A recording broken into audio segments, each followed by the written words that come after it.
Today, I'm talking to Andy Taylor, Senior Vice President of Sales for Sotheby's International Realty Canada and one of the founding brokers and top producers of the Toronto office.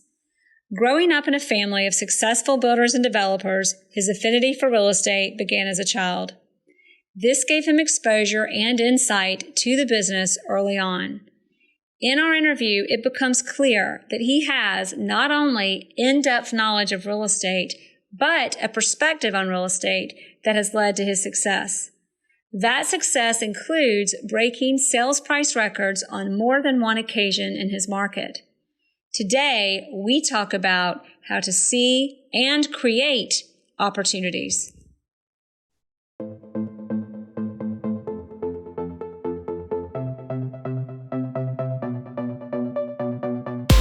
Thanks for listening to the Jere Metcalf podcast, where top real estate agents tell how they do it. This podcast was created for real estate agents across the country to come together, sharing ideas to take your, their, and our business to the next level. All right, everybody, it's the Jere Metcalf podcast, where top real estate agents tell how they do it. And today we have, with Sotheby's International Realty Canada, Andy Taylor in Toronto, who has broken many sales records in Toronto and is a founding member of the office there. Andy, so good to have you today. Well, it's good to be here, Jere. Always. And by the way, Andy's a good friend of mine, as most of the guests are. Sometimes they're introductions and then we become good friends. But anyway, today we're going to talk a little bit about you, how you became successful. COVID-19 is obviously a hot topic. And then we're going to really hone in on just your advice and how you kind of learned and found your way and where you are now. Tell us, though, why in the world did you become an agent? What was life before real estate? It's one of those where my family, I grew up around real estate, and I decided I'd try everything else but. And so I did. I did a little bit of marketing and worked in advertising for a few years, and then decided I'd get into financial services and got my securities license and tried sales in the financial services. But at the end of the day, the real estate drew me back. I love really working with people. That's what drives me. I love all the different assets that you can hold in real estate, whether it's your, first time home, your, rest of your life, larger home, from a condo to a house, or an investment property. So working with clients, looking at their needs, and finding, good solutions and being an advisor for clients. I think that's the key. I kind of took a little bit of everything I did previously from marketing, from financial services, and brought it into real estate. And I was going to say, marketing and financial services are a great foundation. So your family, you've got developers in your family. Did that help draw you into real estate, or was that just kind of ended up being a coincidence? Well, I think I've always, growing up, a lot of kids would play with Lego and construct their Lego buildings. My grandfather would take me to construction sites and developments. We planned where the lake was going to go and where was the fire station or planning of the development. Now, it was all very pretend for an 8-year-old or a 10-year-old. But it got me thinking, and it was a lot of fun. It was good times I spent with my grandfather. And I think that's what really started the passion that I had of real estate and development and planning of development. So, yeah. Oh, that's awesome. So 16 years ago, you became an agent. Did you begin? I mean, I don't think Sotheby's was. No. So I started with another brokerage, and it actually, it lends itself to who I am now as an agent, I think. It was a very well-known and well-established luxury brand in Toronto. Mm-hmm. And I'd gone into it, worked with one of the top agents in the brokerage to really learn and be mentored. She was very demanding. So it was kind of putting your feet to the fire. which in one sense, I learned a lot of great skills, learned a lot about selling luxury real estate. However, it definitely, it was one where I wanted to move on from that brokerage. But one of the things that I took from there was, I remember one day I had an opportunity to do a listing presentation on probably one of the nicest streets in Toronto. And I was very excited. You can imagine, 4 months in, big luxury property. And so I was working in the computer area where the pit or whatever they called it, where all the agents were. And our manager walked by and I said, Maureen, I've got a listing presentation at 123 Riverview. And she comes over and says, Andy, you gotta be quiet. You gotta be quiet. Other agents will hear you. You don't want them to know. I'm like, why? I'm excited. This is me. And that's me. I'm open. I love sharing. I'm a very transparent person. And I never understood why everyone kept things close to their chest. Like they're afraid of other people. I don't know if they were afraid of their relationship with their clients or whatnot. So I always believed that I had very good relationships with clients and I didn't worry of other agents trying to interfere. Well, I took that to when we started Sotheby's. And when we started Sotheby's, it was 4 of us. And it was just natural that we had this. And I remember, Mike Good back in the day said we were given a gift, with Sotheby's. Yeah. And it really was. And we had to figure out how to use this new gift, how to use this incredible brand to change our businesses and build Sotheby's in the Toronto market. And so it was a great opportunity because we were allowed to create the culture. And so what we just naturally did, because we were all new to this, we worked together to find the best ways of using Sotheby's to market properties, to market each other's properties. They might not have been my listing, but Mark or Jim, we worked together to use this brand, use this Sotheby's incredible marketing these incredible marketing tools to market each other's properties and get the listings. And so we really collaborated together. Yeah. And that collaboration, that openness and sharing, really, my business went from 0 to 100 in a matter of 6 months. I was doubling my income every year after joining Sotheby's. And it really was by working together. And we weren't a formal team. Everybody had their own business, but we weren't afraid. And it was a safe environment to share information and to work together. And we really continued that culture for many years. And I think that's been a great part of the success of Sotheby's. But it started at that first brokerage where everybody was afraid. They kept everything close to their chest. They couldn't share information and really scared that other people were going to get their business. Well, I think what you say, well, how did you know? Because you hear people inside and especially outside of our industry. I remember before I became a real estate agent, it was like, oh, residential real estate agents are just so cutthroat. It's such a cutthroat business. It's such a competitive business. Had so many people tell me not to do it. How did you, and I will admit, I didn't have that mindset coming in.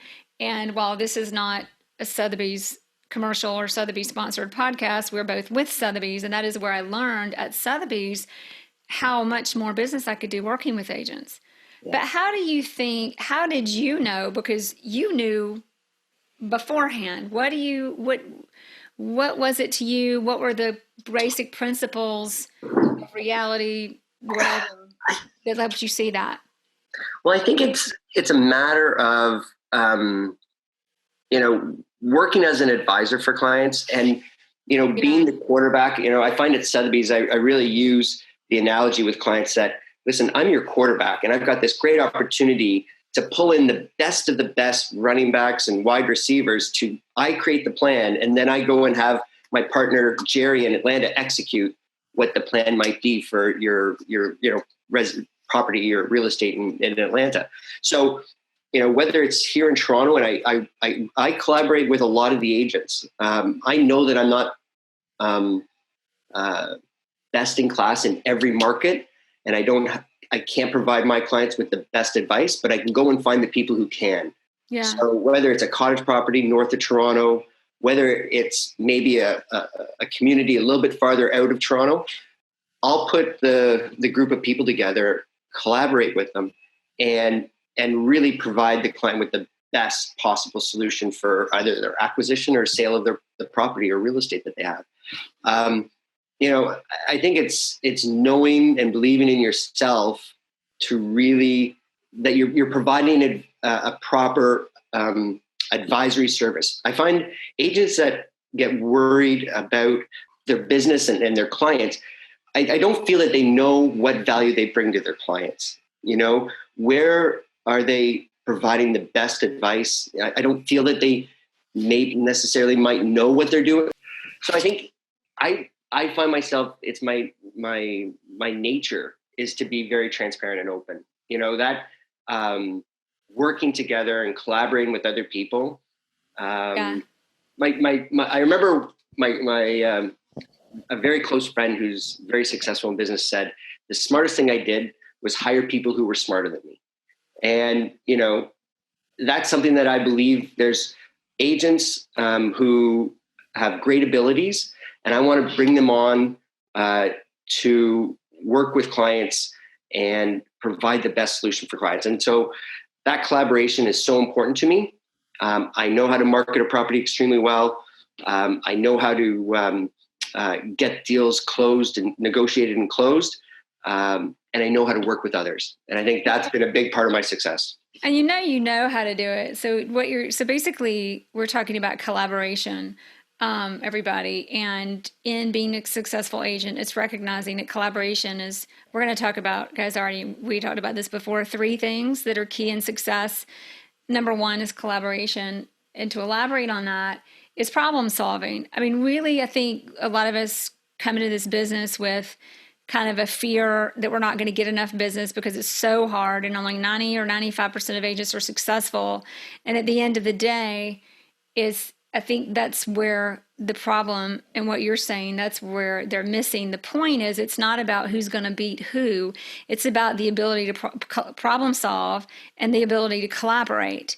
Yep. And in collaborating, that leads us to kind of that second part of being successful that I'd love for you to tap into, if you're ready, or anything else about collaboration. Well, I'll tell you, taking a look at your business and I think there's a good story here. I once walked into my broker's, the manager's office, John, and I remember sitting down and I couldn't understand, after a sales meeting, they said, and what new listings, what new opportunities do you have? And again, it comes back to what we talked about earlier about people keeping things close to their chest. I have tons of listings that are going to come up, but they're not on the market yet. But I've always found the best deals happen when you can provide other agents with the opportunity to give their clients some other people don't have access to. So I'll say, listen, I have a unit at the Ritz coming up. It's 3 bedrooms and it's, $6 million. I don't have any paperwork signed, but I know it's coming and we're going to get it done. I remember lots of agents saying, well, I have this listing, but I can't tell you where it is. Well, that's not going to do me a lot of good. Yeah. I went into this meeting with my broker. I said, John, why do these people just, they bring up that they're going to have something, but they don't tell you what it is. And he said, Andy, you come and look at your business as one where you have too many opportunities. There's abundance of opportunities. And it's how do I meet and get as much as those opportunities as you can get? I know there's probably 40, 50% that I don't get that go by me because I just have and he goes, a lot of agents work from a place of scarcity. And I was like, oh, well, I guess I can understand that. If you feel that there's not enough business out there and you got to get everything. But, I believe there's so many opportunities every day. I find new ones just in talking with people, talking with clients, talking with, partners of mine in financial services or wealth management. And, for me, it's how do I tap in and find the best opportunities and manage those opportunities to the best that our team can. And I think, taking, especially right now with where everybody, what we're going through with the COVID-19 virus, people are, having to look at their businesses again and figure out, what do I do every day? Well, I'll tell you, the last thing you want to do right now is think that because of this, my opportunities have decreased. Yeah. And I believe that opportunities are out there. There's still lots of opportunities to take advantage. I'm busy every day on calls, hearing of new opportunities from clients or partners. And whether we can manage and deal with them right now in the environment we're in, maybe not. Maybe it's something we're going to deal with in 2, 3, 4 months. But these opportunities still exist, and they will be there when we're ready to go at them. Yeah. I think it's very important for people to really look at their business, but look at their life. It's a whole. When you look at your life as one of abundance rather than scarcity and lack of, to me, that's a big thing. Well, it's kind of like breaking it down. Like when you buy a new car, you see that car everywhere, and that mindset of when you know opportunities, you see them everywhere. Or you can just look for competition and the opportunity for loss and see that everywhere. It's really what you're focusing on and listening to, and then all of a sudden you're just choosing more opportunities. That's it. And you become a resourceful agent when you have that mindset, because you're looking at all the opportunities and you're not afraid to move opportunities with the right agent or in the right situation to create true value and make deals happen.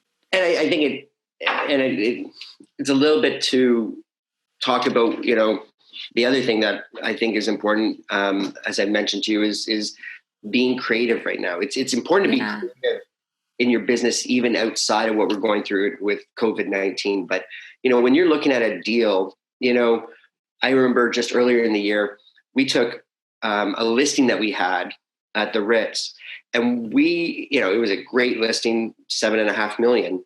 But by being creative, and we took that one transaction, and then we turned 4 transactions at the Ritz into it, because we thought of an idea of how, a buyer could combine units, that they were getting, being able to buy smaller units at a lower price per square foot, and that there was a lack of larger units in the building, so they'd sell at a higher price. So if we buy 4 and make them into 2 large units, we're going to provide a good investment for our clients and our buyer. And so it was fantastic. It was, it was just thinking of the situation and being creative, realizing what the market is, taking all those variables that and of the market, and coming up with a creative solution for clients. So I'll say that that's something, right in the midst of all this COVID-19 that we've been working on.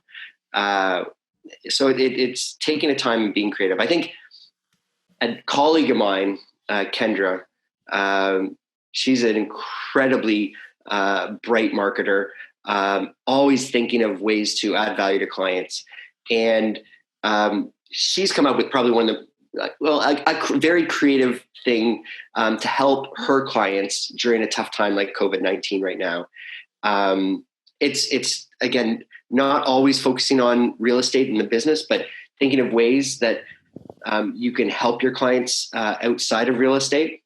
So, right now with kids being at home and doing homeschooling and parents working from home, they're really having to manage their kids a lot more than they're traditionally used to.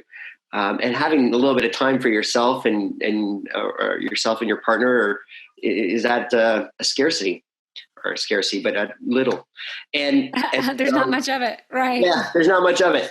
So what she's done, and I actually put my boys onto this on Saturday night, but she set up twice a week to have bingo online for her clients' kids.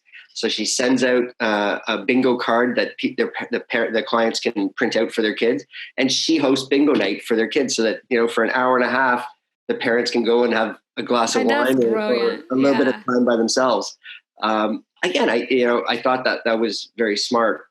Something that a wealth manager once told me when we met and we started talking about each other's businesses, and we realized he was, we were talking, we were very similar in how we approach business or our businesses, because we both looked at how we can help our clients build their own businesses.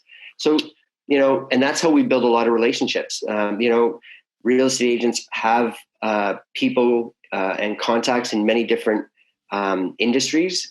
And, this one private banker that I dealt with, he went to a client who he had set up a mortgage for, but wanted all of his private banking business. And he said, give me a meeting. I'd like to talk to you about coming on board as a full client. And the client, his client that did the mortgage said, oh, I'm very happy with the private banking that I'm with. And he said, give me 5 minutes with you and your CFO. So he goes and he meets with the CFO and the owner, his client. And he said, you sell steel. And he goes, yeah. He goes, could you deliver this amount of steel on this date at this price? He goes, I think so. He goes, but I need the owner said, I think so. Wow. And he said, well, can you find out if you can? He goes, yeah, I can make a call. So he makes a call. He goes, yeah, we can do that. He goes, I've got a client who will buy this. Here's his name and number. Call him and you have it all set up. He goes, this is what I'm about. I'm not just here for your private banking. I'm here to help you build your business. And I think, we looked at each other and we realized that both of us do that. I love making connections between people. And I think knowing you're very similar, Yeah. I'll meet one person and go, oh, you should talk with Bob Smith, because Bob has this business I think complements what you're doing, or he could use your services. I was on with my my cousin's husband who manufactures steel brushes. And one of the things he said was, this is yesterday, he said, I make steel brushes and one of my industries that I do is for bakeries. I was like, I have a very good friend and client who owns a large commercial baking facility. And so, making that connection. And so, that's another way of, I think looking at your business in a creative way, not necessarily that traditional send the flyer out and, not just say that that's not a method that works well. But I think there's other methods. And especially right now, when people are looking at times when they want to, you want to watch costs, you want to become more efficient in terms of expenses right now, looking at ways that you can build your client relationship without having to spend money to spend money. I love it. So I want to break this down because you just loaded us up with good information. So I'm going to start from almost the beginning and sum this up to lead us into more. But, in being successful, kind of like one of the questions I usually ask that leads people into this is what gives you your your competitive edge, or what's your advice to being successful? And for you, I would sum it up into, again, the three things, but I want to run through them with everybody. Number one, collaboration, which is, there was a lot of focus on working with other agents and realizing you're allies. And if you look at all the business that we have to do, there are more opportunities than one person can handle or even one team. So collaborating in a way that you create more and more abundance and choose the business and level of success that you want. Number two, mindset.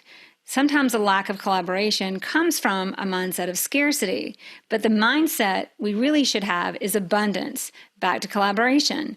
But in abundance, we also can see that as we collaborate, see the role from abundance, number two. Number three, there is so much opportunity for creativity. And in talking about creativity, there's problem solving, there's developing business for other clients, there's seeing opportunities for their other clients. Bingo. I mean, how much does it cost to do bingo twice a week for your client's family so they can have a glass of wine? But that's a huge problem solver, huge creativity. Collaboration comes into that as well. So to sum that all up, collaboration, a mindset of abundance, and being creative, and all of those things work hand in hand, as all of us who are overly creative or are not can hone in those three things and nail what it is we really should be doing right now and in the future. Absolutely. You said it well, Jere. So I want to just listen. But here's the question from all of that. in coming in business, that's all clear now. And you obviously came in with a mindset of abundance, and that may have been a little bit of having a family of developers so you could see all of the deals out there. However, many people's ahas are what you just said. I think you came into business a little bit more naturally with that mindset. But what have been your, oh, wow, or I wish I'd known that when I came into business that you've discovered over your 16 years of being an agent? I think that a key or a big change in the way I approached a deal, I think that was a big aha moment. So I once did a transaction with my uncle, and I saw his very first house come back on the market after 25 years. And I was in a conversation with him, and I said, "Oh, by the way, your old house. Do you want me to book a showing so you can have a little nostalgia and go back and see it?" Regardless, we ended up putting an offer in, and in negotiations, the listing agent is a woman who has been in real estate. I think she's now in her 80s. She's does the highest number of volume in luxury market, and she's incredible, Elise. And my uncle said, watch how she deals in this negotiation. And this was fairly new, like early on in my career, very early on in my career. And watch what she does in working through this deal. And because she's gonna help you make this happen. And she did. And what I realized and what I've learned from her is too many times agents feel that they need to have an adversarial, I'm working for my client. I'm here. I'm fighting for you, and in doing so, you automatically put your back up, you dig in your heels, and you make it hard to make a deal happen. Yeah. Elise had, she taught me that you never want to create that adversarial relationship. You're here to work together. At the end of the day, you're here to bring a deal together. I'm here to kind of convey my client's position. You're here to convey your client's position. And together we'll work together to make the transaction happen. And let's face it, a lot of times we have two very polar opposites as clients, but that's what the agents are there for, not to dig their heels in and fight for their clients. They're there to make a transaction, make the deal happen. To make it happen. And I think a lot of times... And that was a big aha moment for me. Well, I've got my own conclusions, but why do you think it is? Because it is unfortunately common that agents come to a transaction and think, or the experience is a big argument and fight and kind of a forcefulness of who's going to win and who's going to lose. Where do you think that comes from? My feeling is that it comes from a few things.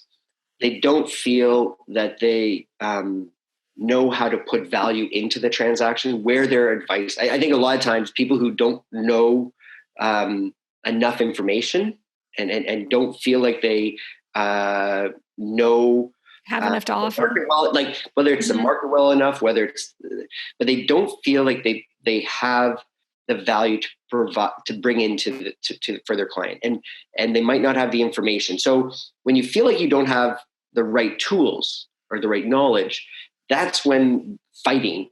I find they're not prepared. So I feel when someone truly knows that they're providing good advice, they're providing good value to their clients, they know the information they need to know to get the deal done. They know what the comps are.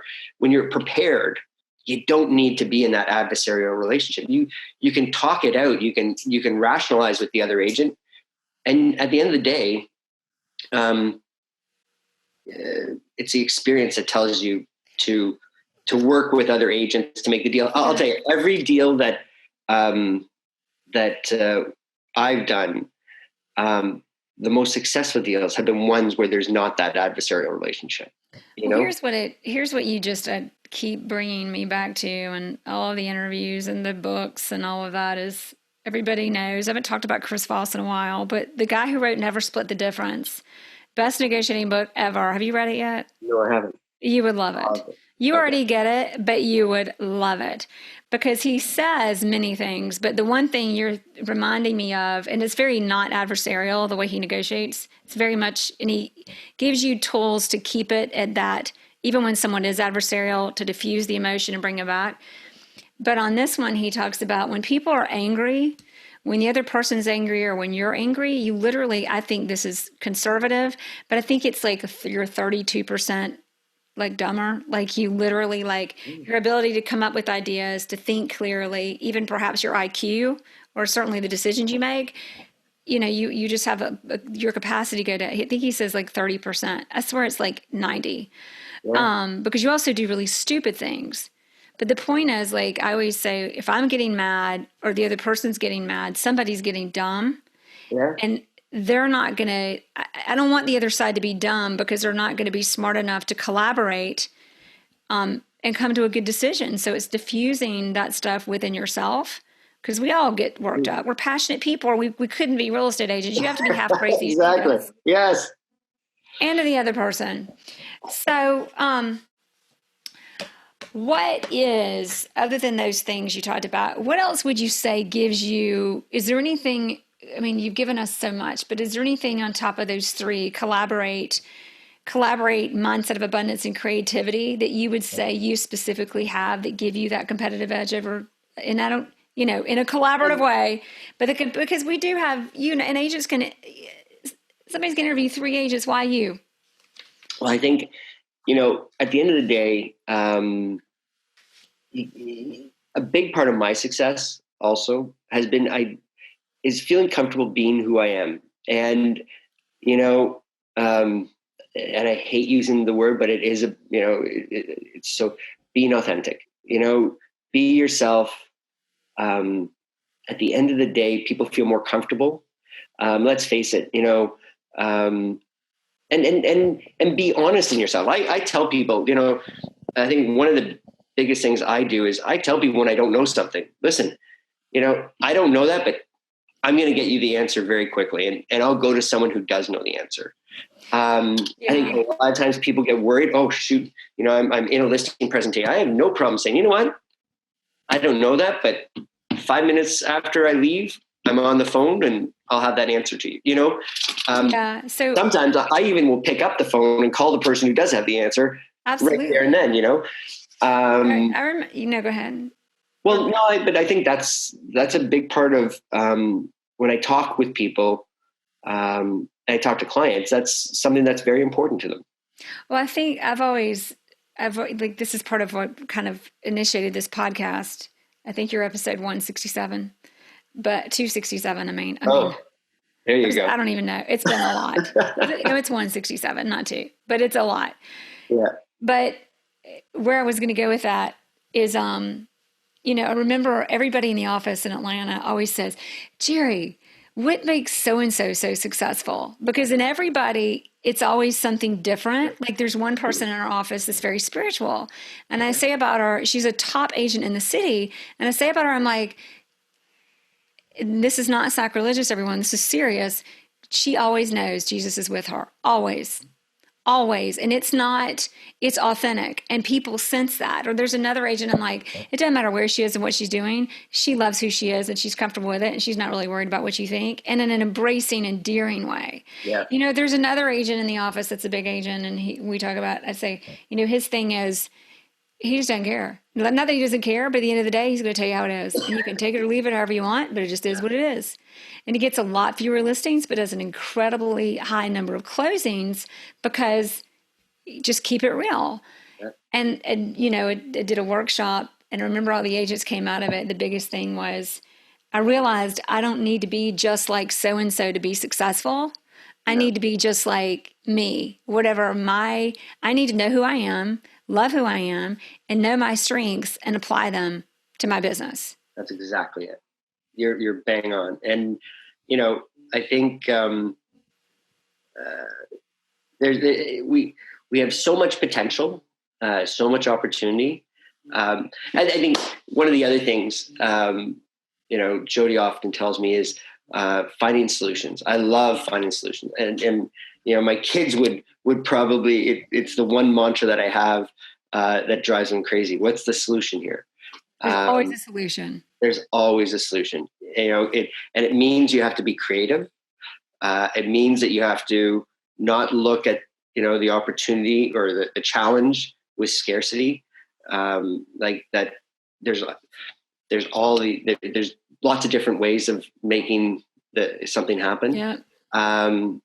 It's a lesson that I feel if you look at a problem, because at the end of the day, a deal is one where you get success by removing all the obstacles, removing the challenges, bringing two parties to the meeting of the minds, and it means some good solutions. And so I think I'm a firm believer that there's never a situation where there's not a solution to. Well, collaborate, mindset of abundance, and be creative. Yeah. So we're going to do the final 3 questions for the interview. Okay. Number 1, what book have you found most impactful or empowering in your business and or life? Oh, well, coming from someone who reading is not a strong strength of mine, I would say that or speaker. Question. What's that? That's a very good question. I'm trying to. So I think, I'm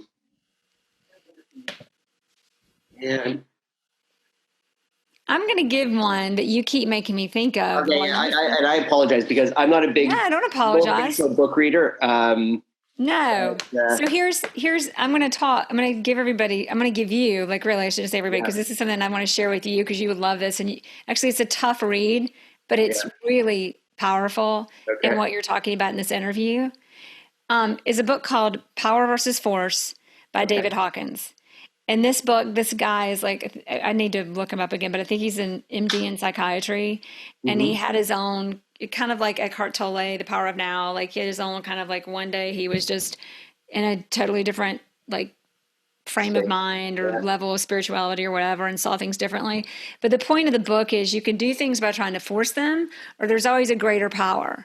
There's always a greater power behind everything, and you choose what you operate on. Totally. And it's back to the book is such a kind of, in the beginning, you're like, this is weird. And then you get past that and it gets really good. And but it's everything we've talked about in this interview is there's doing things by power and positivity and opportunity, or there's force where you see scarcity and you try to force through it and you miss all of the abundance and opportunity that there is. Yeah. Well, so, I'm going to go read that book. That sounds very, very good. Yeah. It's anybody that gets it is like, no, this is weird, but just get through the first chapter or 2 and like put it on. I couldn't read it. I had to put it on Audibles. Okay. That's what I'll probably have to do too. I'm a bigger listener than I am a reader. So if you don't have a big speaker for us, I know you've got one and I've just put you on the spot. Okay. So I'm trying to, cause I've got another one for you, another question for you anyway, but even if it's as mainstream as Tony Robbins. One of the things that I have been watching during this, I've often enjoyed her speaking is Liz Bentley. I've been watching her little podcast recently about how to manage. And I will tell you, I found a lot of very helpful information, whether it's business-wise, but again, a lot of the things that we work on for our business are very important in our personal lives and our family lives. And she does an amazing job at bringing both into tune. So you know what, I'll have to say that she's the one person I've been watching recently that I really admire and I take a lot from. Well, shout out to Liz Bentley. She was on the show like about episode before 100 anyway. Oh wow. Like 50 or something. So we'll tag her show, everybody. Next question. What do you find is the most impactful tool on your business? And that might be technology. It might be an event that you hold. It might be a type of marketing that you do, or something I've left out. I'll tell you, my phone is my Oh, biggest. yeah. It can't be your phone. Oh, no, no, I no. always forget it. I love talking with people. So Connecting. How about that? connecting. I haven't done the ninja training. I've heard a lot about it. I've done a webinar and it was really good. Yeah. But one of the things that everyone Like says, 20 I got bucks to make too. my 12 calls. Well, I'll tell you, I make 20 calls a day just to people because I want to connect. And, I remember a broker of mine said, if you want to be successful, you got to have speak to 10 clients or 10 people. I don't think it was even clients, just people a day about real estate. Yeah. And it stuck to me. And I was like, you know what? I actually probably talk with a lot more than 10 people every day about real estate, clients, family members, friends, whatever. But if you ask anyone who knows me, I'm always on the phone because I love connecting with people and talking and learning about their business. And one of the things during this COVID-19 that I've really enjoyed is talking with some incredibly smart people in different industries. Yeah. And hearing what their thoughts are about what's going on. And it's taught me so much. Well, tell me this. Yeah. Everybody wants to know about COVID-19. And after COVID-19 is over, this might be even more interesting for everybody to listen to. But talking to all these, because you've got some pretty smart clients. And what has been your biggest, and I think you shared one with me before, but what's been one of your biggest, like, I never thought about it that way, about COVID-19? Oh, well, it was interesting. I was speaking with one client at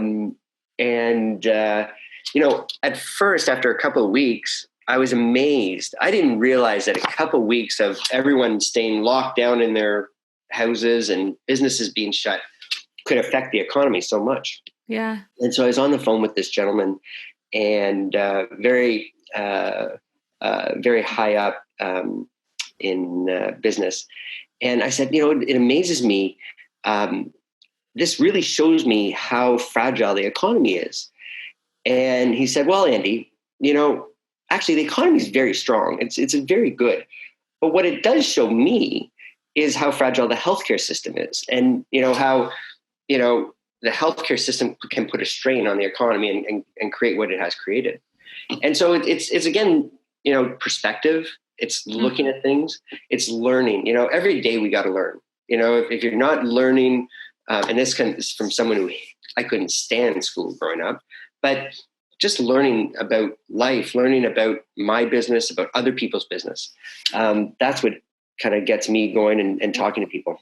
Yeah. And I think what you just said, it made me think about even like what we've talked about today and COVID-19, and nobody wants to get political here because it seems everything's political these days. But when it comes to what you said, that's an interesting perspective on how about it's healthcare and not the economy, but in the healthcare component, it has also created an environment, at least where I live and I exist, you know what I mean, where it is really called upon our world, not just our country. We're in different countries, but I mean, we're kind of the same, Canada, United States. But I've never seen so much collaboration, mindset of abundance of there are 1,000 ways we can do this. Let's hone in, let's collaborate and get through and see the abundance of opportunity. And number 3, get creative to execute on things as quickly as possible in the most collaborative way possible.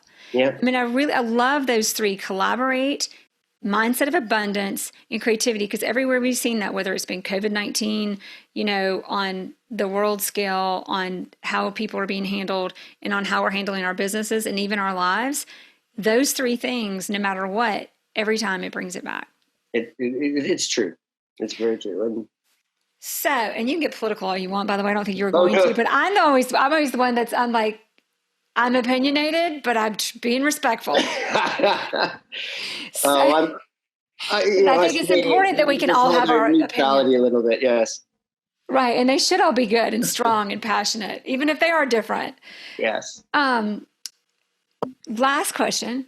If there's one thing that you would hope we remember, if we're just going to forget everything else from this interview, what is that?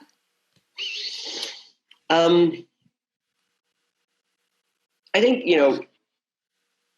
when you look at your business, I think it's important to always take a positive stance and outlook. Look to others and not, being humble. No matter how successful an agent is, I think when ego gets in there, I've seen many agents far more successful than I, and what I've taken away from the most successful ones are the ones that want to help other people more than they want to help their business. And I'll be perfectly honest, some of those people that you and I both know have helped me in my business. And just, I can tell you it's done more for me. And they're very humble. You would never know it.